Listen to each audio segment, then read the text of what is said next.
Buenas noches. De todo, muchas gracias a la Universidad ESI por esta invitación. Y obviamente no tengo ningún problema con la presentación. Lo que más importa es el tema que les quiero compartir, que estoy seguro que va a ser de mucho interés para todos ustedes, y más porque sé que hay personas aquí en la universidad que quieren empezar algunas ideas para gestar esto en algunas zonas del país. Un pequeño resumen sobre esto de colectar neblina para suministro hídrico.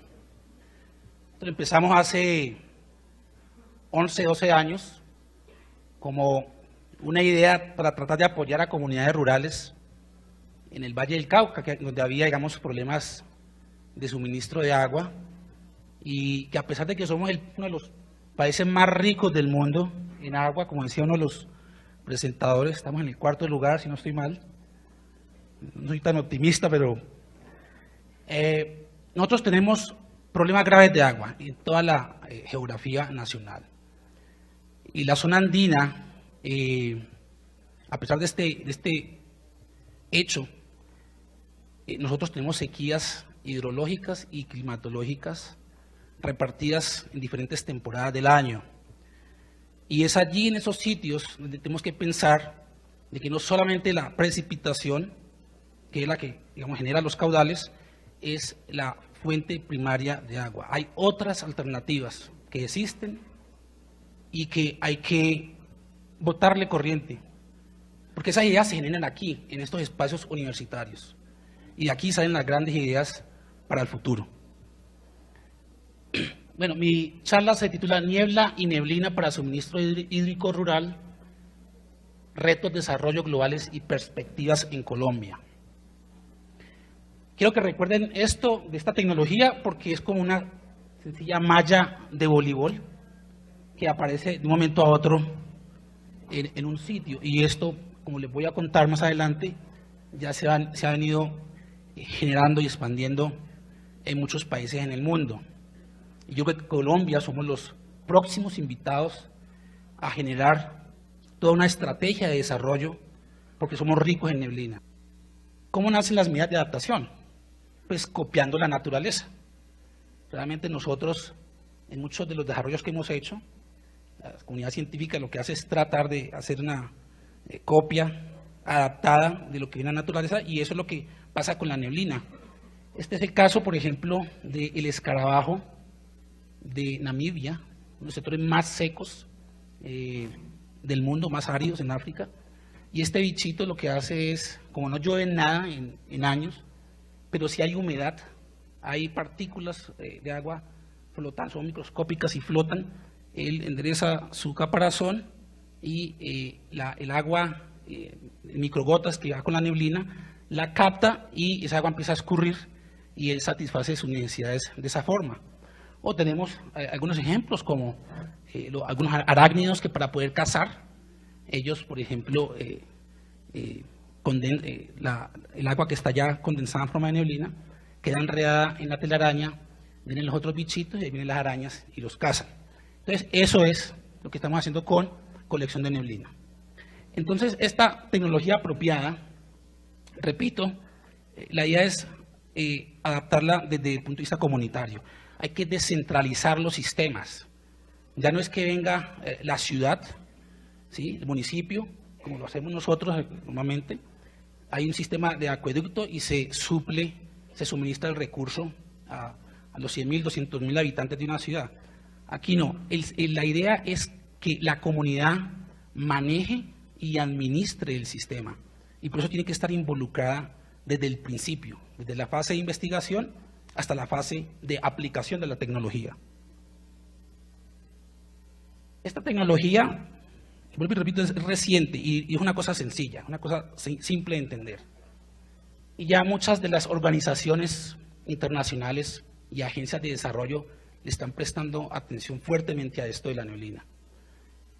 La FAO y otras instituciones de desarrollo, por ejemplo, ya lo están postulando dentro de sus publicaciones, y es que Fog Collection, como se le conoce, es un sistema de colección de agua, de cosecha de agua. Es barata, es flexible, es amigable con el ambiente y sobre todo ayuda fuertemente a las familias más vulnerables que no tienen acceso a agua a poder aumentar su economía familiar. Porque ya no le toca a la señora viajar 3 horas hasta un río que pueda hasta estar contaminado, coger los baldes de agua y devolverse a su casita con esa agua y gasta 6 horas, 5 horas caminando. No.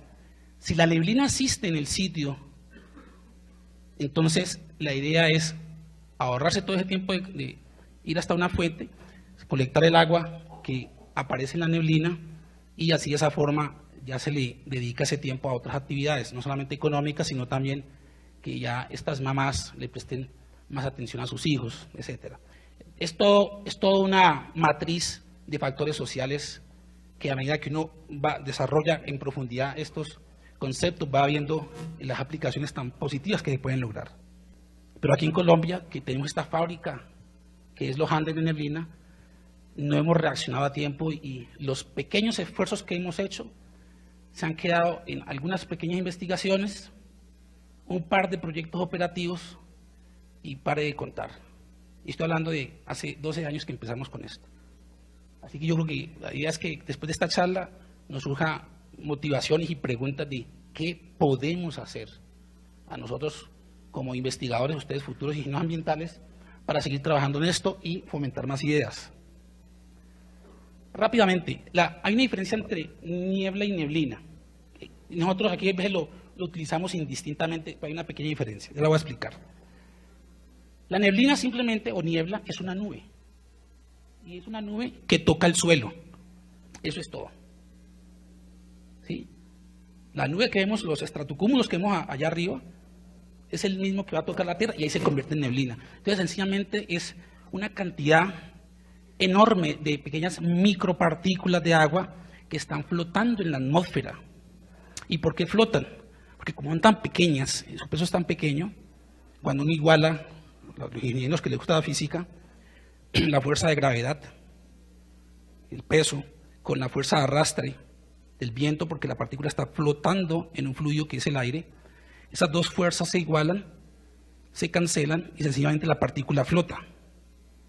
Y la partícula cuando flota, ya lo único que le resta es moverse. ¿Quién mueve la partícula? El viento.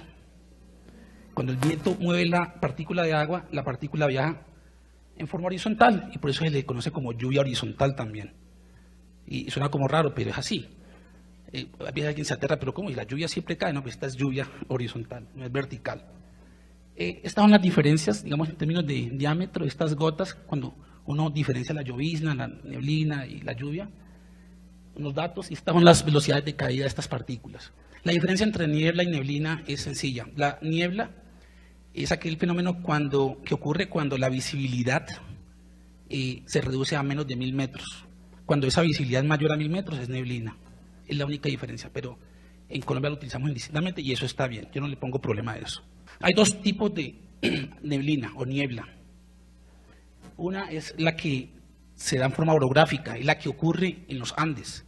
Nosotros tenemos una masa de aire que por diferencia de temperaturas hay un viento que la empuja hacia una barrera topográfica.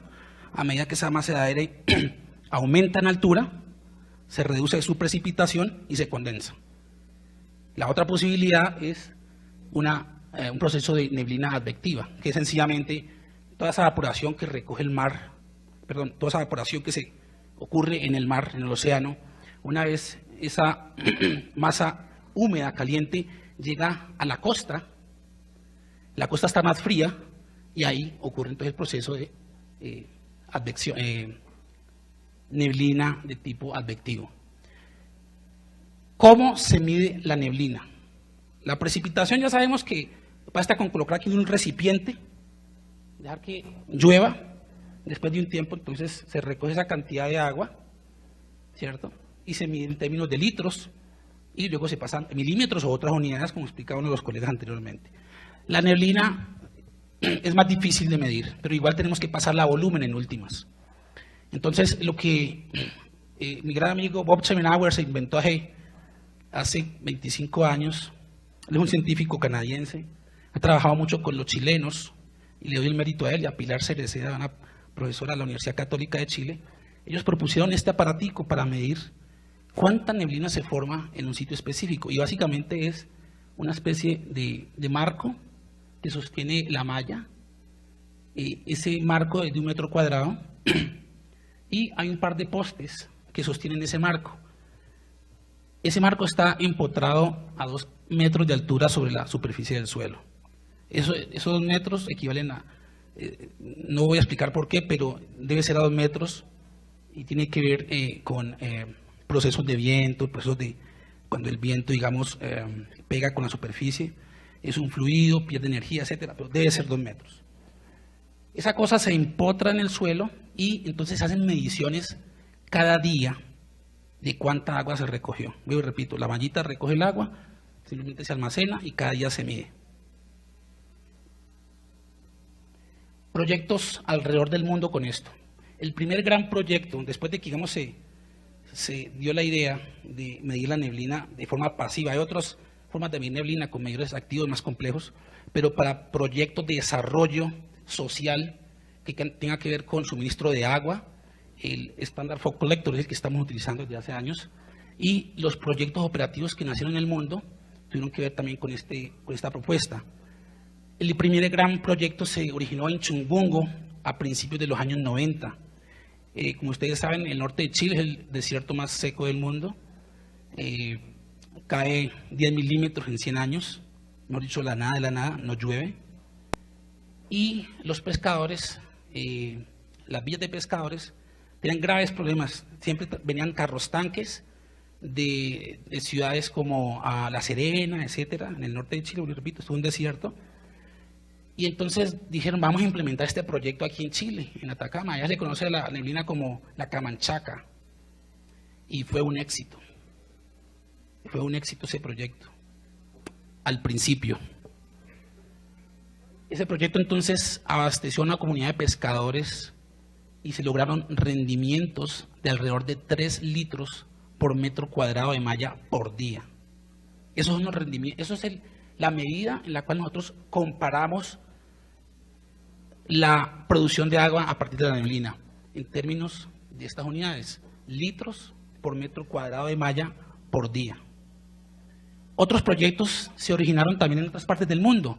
En Perú tenemos también ese problema muy fuerte de sequía. Lima está en la mitad de un desierto y hay ya proyectos operando muy cerca de Lima, abasteciendo un montón de agua a comunidades rurales. Los rendimientos que se obtuvieron en Perú hacia finales de los años 1990 fueron mucho mejores que los de Chile, fueron 3 veces mayores a los de Chile. Estamos hablando de 9 litros metro cuadrado por día, que es una cantidad grandísima de agua a partir de la neblina. Otros en Yemen de 4.5 y el de Omán, que ha sido el proyecto más, como el sitio más brutal que uno se pueda imaginar en términos de colección de unidades, son 30 litros que una mallita de estas de 1 metro cuadrado produce en un día. Es brutal. Alguien me va a preguntar más adelante, no soy especialista en calidad de aguas, pero les resumo. También se han hecho estudios de calidad de aguas a partir de esta neblina. El agua obtenida es espectacular. Y aquí hay que hacer una salvedad. Estos proyectos se han hecho siempre en regiones alejadas de sectores urbanos. Por lo tanto, estamos garantizando que la calidad del aire aporta fuertemente a que esa agua sea buena. Pero si yo voy a montar, por ejemplo, cerca de las montañas de Santiago de Chile, o de pronto aquí en Bogotá, las mallas, ahí tengo que hacer un análisis muy exhaustivo de calidad de aguas, porque probablemente va a haber algún grado de contaminación. La calidad del aire se relaciona mucho con la calidad de agua de la neblina. Entonces, a los ambientales que les encanta esta parte, ahí les dejo esa inquietud.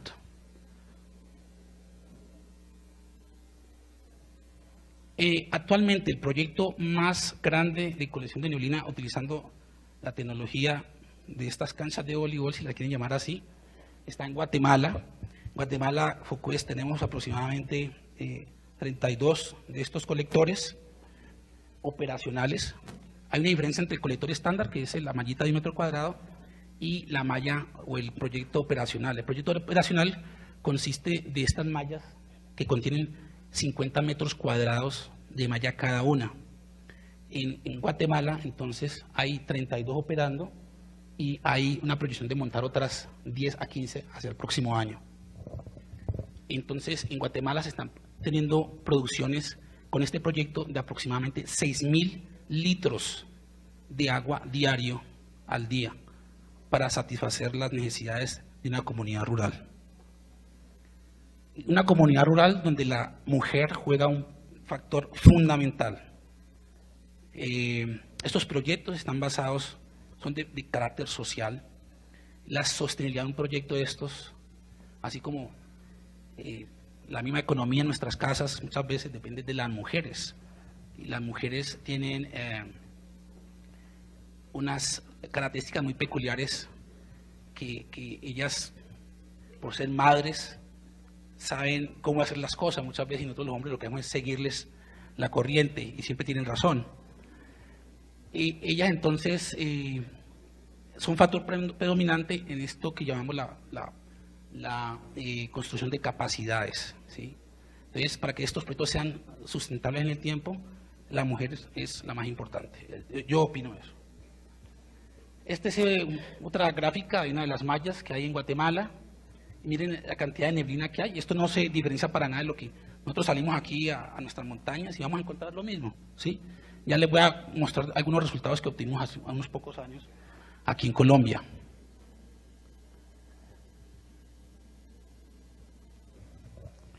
Ok, esta tecnología no sirve en toda parte y en eso hay que hacer mucha claridad. La neblina se da o la niebla se da en ciertas partes del mundo. Pero repito, depende sobre todo, digamos, si hay sistemas montañosos o si en las zonas costeras se dan estas diferencias de temperatura para que esa humedad se condense. Vamos a centrarnos un poquito en Latinoamérica y fijemos que prácticamente toda esta cordillera, toda esta zona verde que corresponde a los Andes es una fábrica de agua. Ahí tenemos neblina y esto es una tecnología que hay que seguir manejándola, seguir explotándola. Y otro factor fundamental para que esta tecnología sirva en los lugares que se implementen es que haya viento. Si hay mucha neblina y no hay viento, la tecnología no funciona. Entonces, un factor primordial después de la ocurrencia de neblina es la presencia de vientos. Hablemos un poquito entonces ahorita de Colombia, ¿sí? Esta es la distribución espacial de la precipitación anual. Y entonces tenemos, por ejemplo, que esa precipitación se distribuye de forma variada en todo el país y obviamente cuando ya entra a analizar, a discretizar temporalmente esa variación, sabemos que hay 2 trimestres secos, 2 trimestres húmedos y en los trimestres secos donde nosotros necesitamos esa neblina, ¿sí? Si estamos en la zona de montaña y hay un verano ya horrible y hay neblina, eureka, esto hay que explotarlo, ¿ok? Ahora miremos un poquito el niño en términos de series de tiempo. El niño, ya les explicaba, es esa aparición anómala y cuasi periódica de anomalías de temperatura en el océano tropical del Pacífico. ¿Y cómo explicar eso en términos de serie de tiempo? Pues sencillamente lo que hacen los expertos en clima es observar con base en la temperatura promedio en una zona específica del Pacífico cómo varía a través del tiempo. Para hacerlo muy entendible esto, miremos los pics que aparecen aquí. Esos pics es cuando hay fenómeno del Niño, en el 58, 72, a principios del 93, la época Gaviria, en el 97, finales del 97 y principios del 98, 2009, inicios del 2010 y el último Niño de este año. Esos eventos son eventos extremos en donde, como nos afecta fuertemente la precipitación, ahí tenemos que pensar en fuentes alternativas. Si tenemos neblina, entonces hay que aprovecharla. El IDEAM ha hecho unos resúmenes de esos impactos de ENSO en Colombia, en forma muy resumida. cómo afecta el ENSO, el fenómeno del Niño, a Colombia. En el tercer trimestre del año, es decir, entre julio a septiembre, ocurre una reducción de precipitación en Colombia, sobre todo en la zona andina. Veamos acá, ¿sí? Entonces, este color como blancuzco, quiere decir que hay una reducción de precipitación entre 40 y 80%. Luego viene el segundo trimestre del año y tenemos que entre octubre a diciembre el impacto que teníamos en la zona andina ya es menor. O sea, parece que en promedio el Niño afecta más el periodo julio-septiembre. Y aquí viene la sorpresa, viene entonces el periodo enero-marzo. Y miren, sobre todo en la zona Caribe, en la Guajira colombiana, cómo se reducen las precipitaciones. Son precipitaciones que se reducen, pueden inclusive a bajarse hasta el cero, es decir, no hay lluvias. Ahí tenemos un problema muy grave, y es donde IDEAM y otras agencias lo que hacen es hacer estos sistemas de advertencia temprana para decir, vea, se aproxima un niño, pónganse pilas, porque se van a reducir las precipitaciones fuertemente. Y además de precipitaciones, obviamente todas las consecuencias que hay con eso. Entonces, bueno, sequías hidrológicas, sequías agrícolas, hay definiciones para esto, y por eso es que es importante, esta es una medida no estructural para hacerle frente al cambio climático. Hay que hacerle caso a las advertencias que agencias internacionales como NOAA, el IRI, y ellos trasladan luego esa información al IDEAM, le dan réplica a esa información y le pasa eso a los diferentes ministerios para que tomen decisiones, a las diferentes gobernaciones y a las diferentes corporaciones autónomas. Y entonces, bueno, ocurrió el fenómeno del Niño, hay advertencias. ¿Qué vamos a hacer entonces allí? Agua de neblina en Colombia. Este proyecto, como les dije, se originó a finales del 2003, principios del 2004. Recogimos datos durante 2 años, y empezamos a escribir esto y luego lo reportamos y lo publicamos. Esa fue la primera experiencia exitosa en Colombia utilizando esta tecnología de neblina. Y allí subrayé estas 2 cositas. Las sequías hidrológicas y climatológicas en Colombia están fuertemente ligadas al Niño, eso es un hecho. Y la segunda es que la baja disponibilidad producto de esa reducción fuerte de precipitaciones por el Niño puede ser combatida con agua de neblina. Esas son las grandes conclusiones de este estudio. En ese estudio, ahí en la presentación que ustedes van a tener, hay unos links que pueden acceder a estas publicaciones para que las lean con detenimiento. La experiencia fue esta, se hizo en el Valle del Cauca, sur de Colombia, en una zona que se llama Roldanillo, queda en la vertiente oriental de la cordillera occidental, y se instalaron estas baterías. Con estas baterías, repito, se hizo ese seguimiento a la captura de niebla, y luego se llevaron esos datos a unas tablas y que ya nos determinaron los rendimientos. Medir el viento, esta es la rosa de vientos, hay que medir vientos en los sitios donde se instalan las baterías, fundamental, porque repito, si no hay viento, no hay colección de agua. Estos son los resultados, digamos, cuando se compara precipitación y neblina. Y vimos, por ejemplo, que el mes de junio fue el más exitoso, porque esta barrita azul es el agua solamente de neblina y la barrita azul oscura es agua más neblina. Al hacer una diferencia entre las 2 barras, que es de 5 para solo neblina y 5.3 para neblina más lluvia, vimos que toda el agua que se colectó en ese colector venía toda de neblina. A la lluvia no aportó nada. Y este es un análisis de distribución espacial. Aquí aplicamos Kriging como método de interpolación porque hicimos baterías en distintos puntos. Y ya una vez que tengamos esos análisis mes a mes, día a día en cada punto, se hace simplemente una interpolación espacial, y esta interpolación espacial nos ayuda a determinar cuáles puntos dentro de toda la geografía que estamos analizando son los óptimos para instalar los grandes colectores operacionales. Este análisis es fundamental porque me determina el éxito del proyecto. Si yo voy y coloco un coso de estos, una cancha de voleibol estas en cualquier parte, creyendo que eso se tira el proyecto, absolutamente. Algunos resúmenes, les repito, allí en Latinoamérica, en Colombia tenemos estas producciones, 5 litros por metro cuadrado por día, y este es un rápido análisis. Si montáramos en este sitio 2.000 metros cuadrados de malla, sabemos que cada colector son de 50 metros, entonces con 2.000 metros de malla estaríamos hablando de 40 colectores operacionales. Con una tasa de colección de 5 litros metro cuadrado día, podríamos obtener 10.000 litros de agua diario. Y si consideramos un consumo per cápita en zonas rurales andinas de 50 litros por habitante día, podríamos abastecer una comunidad de 200 personas. Esa es una conclusión contundente de este estudio y sobre lo cual yo quiero llamarle la atención y compartirle que esto sirve, lo podemos hacer.